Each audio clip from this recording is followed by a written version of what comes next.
Il vient de se passer quelque chose de très intéressant avec le Bitcoin qui ne s'est encore jamais produit auparavant. C'est pour moi assez historique. Je pense que c'est intéressant de voir que ça se décorrèle des marchés actions. On se rappelle un petit peu le Nasdaq baisse, Bitcoin baisse. Là aujourd'hui, plus tellement. Est-ce que c'est le début d'une décorrélation, effectivement? Et le Bitcoin qui a refranchi les 100 000 $, est-ce que cette fois c'est différent? Est-ce que le potentiel de poursuite à la hausse est plus important que les fois précédentes où il avait aussi touché 100 000? Vous l'avez peut-être remarqué, mais le Bitcoin s'est complètement décorrélé du Nasdaq. En d'autres termes, le petit père vit sa vie, et bien comme il faut.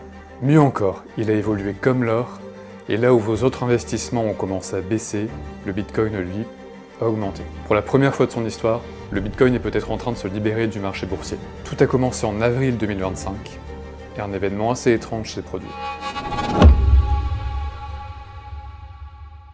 Vous vous en souvenez, les annonces de droits de douane de Donald Trump ont complètement fait paniquer les marchés financiers. Résultat, les actions ont chuté, les valeurs tech ont chuté, et le S&P 500 a chuté. Mais le Bitcoin, lui, il a monté. Et il a monté exactement au même moment où tout le reste baissait. Et si vous vous dites que c'est normal, je vous arrête tout de suite, ça ne l'est pas. Ou du moins ça ne l'était pas. Historiquement, le Bitcoin évolue avec les valeurs technologiques. Lorsqu'elles montent, il monte, et lorsqu'elles baissent, il baisse. Et sacrément d'ailleurs. Ça a toujours été comme ça. Toujours, sauf depuis avril 2025. Dans le jargon technique de l'investissement, on appelle ça une corrélation. On dit que les actifs sont corrélés. Et le Bitcoin a toujours été un actif corrélé jusqu'à présent. C'est-à-dire qu'il a toujours évolué dans la même direction qu'un autre actif, en l'occurrence la tech. Mais cette fois-ci, comme je viens de te l'expliquer, c'est complètement différent, puisque le Bitcoin a commencé à avoir sa propre courbe. Et c'est hyper important, parce que si le Bitcoin continue à évoluer de manière indépendante, alors il va offrir ce que beaucoup d'investisseurs attendent depuis longtemps, c'est-à-dire un actif décorrélé. Et je vais te montrer quelques graphiques super intéressants pour que tu comprennes ce qui est en train de se passer.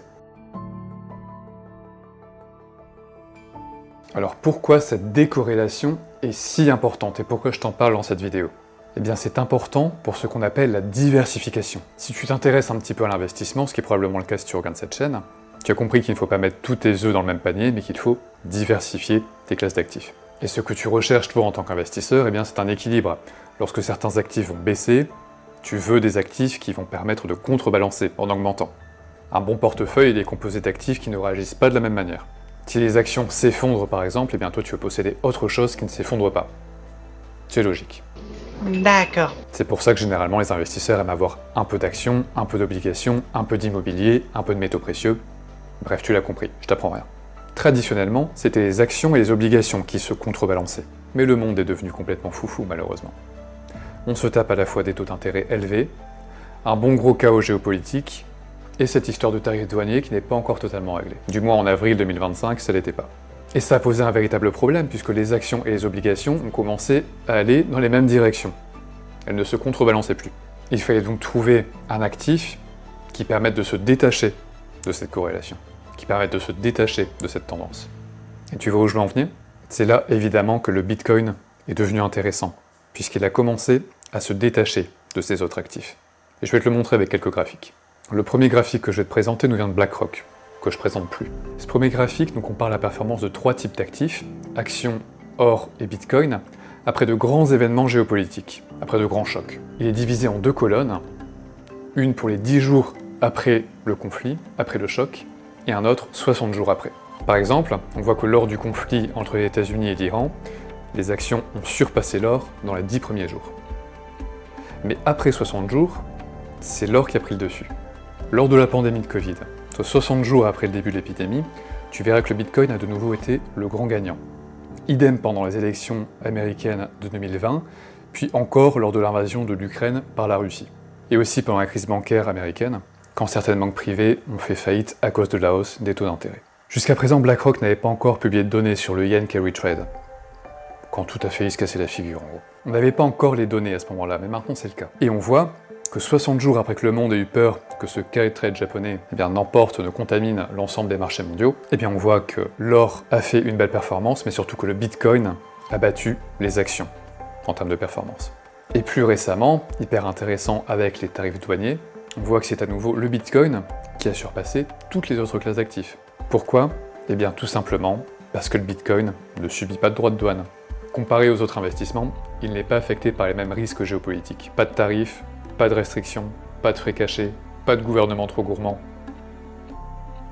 Tout s'explique. Et au fur et à mesure que les investisseurs comprennent que le Bitcoin est soumis à des risques bien différents des autres actifs, eh bien cette décorrélation n'est pas si folle que ça.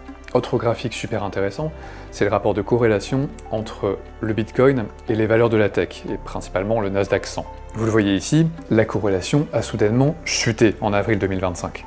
En clair, pendant la majeure partie de l'histoire du Bitcoin, sa valeur suivait celle des actions technologiques. Quand le Nasdaq montait, le Bitcoin montait, mais quand le Nasdaq descendait, le Bitcoin descendait, mais bien salement. Mais tout récemment, comme je te l'ai dit, en avril 2025, cette corrélation s'est complètement coupée. Cela signifie que le Bitcoin commence à prendre sa propre trajectoire. Et que se passe-t-il?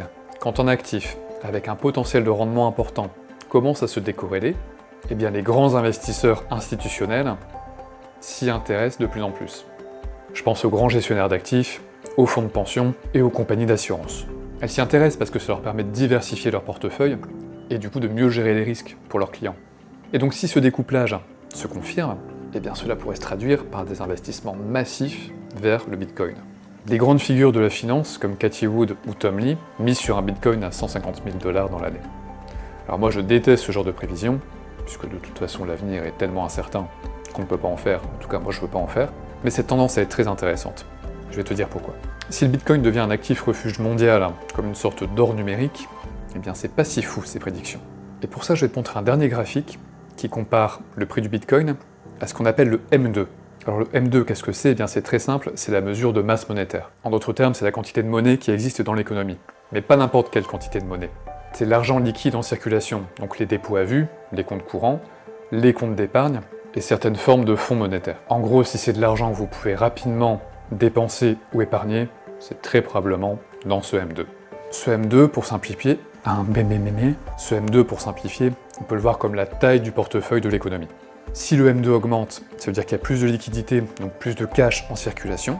Donc les gens, généralement, ont plus de pouvoir d'achat, et on considère que ça explique la hausse du prix des actifs, actions, immobilier et ici Bitcoin. Et à l'inverse, quand le M2 diminue, eh bien la liquidité se tarit, on considère qu'il y a moins d'argent en circulation, et donc généralement le prix des actifs a tendance à diminuer.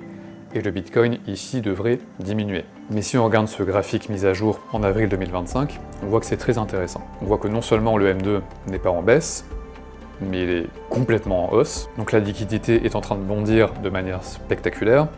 On a une montée verticale de la masse monétaire mondiale.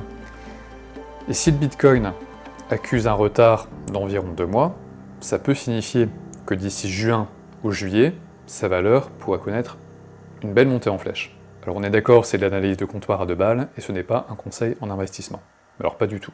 Vraiment pas du tout. Alors autre info intéressante, c'est qu'en avril 2025, la Fed, donc la Banque Centrale Américaine, a levé toutes ses directives restrictives. On n'en a pas beaucoup parlé, et pourtant c'est une info primordiale. Jusqu'à présent, les banques avaient besoin de permission spéciale pour offrir des services liés aux cryptos. Et la plupart évitaient tout simplement pour éviter de se taper des complications. Mais là, ça pourrait changer. Cette décision de la Fed, elle implique qu'il n'y aura plus besoin d'autorisation préalable pour proposer des services liés aux crypto-monnaies. Et c'est hyper intéressant parce que si maintenant les banques se sentent à l'aise pour offrir des services de garde en Bitcoin, tu t'imagines qu'il va y avoir des investissements massifs en Bitcoin. Si demain ta propre banque te dit que tu peux passer par elle pour acheter du Bitcoin, eh bien ça change tout. Donc en résumé, la liquidité revient en force, la Fed lève ses restrictions et des grands investisseurs institutionnels se remettre sur le dossier, et bien tout ça montre que cette décorrélation à long terme, cette tendance à considérer le Bitcoin comme une valeur refuge, eh bien n'est pas si folle. Tout ça peut paraître fou, et ça l'est peut-être, mais quand on voit le niveau de liquidité qui explose, l'intérêt institutionnel qui grimpe doucement mais sûrement, les banques qui s'y préparent et le nombre croissant d'entreprises qui se créent, eh bien on peut peut-être se dire que cette folie autour du Bitcoin, c'est peut-être la norme. Je te dis à la prochaine.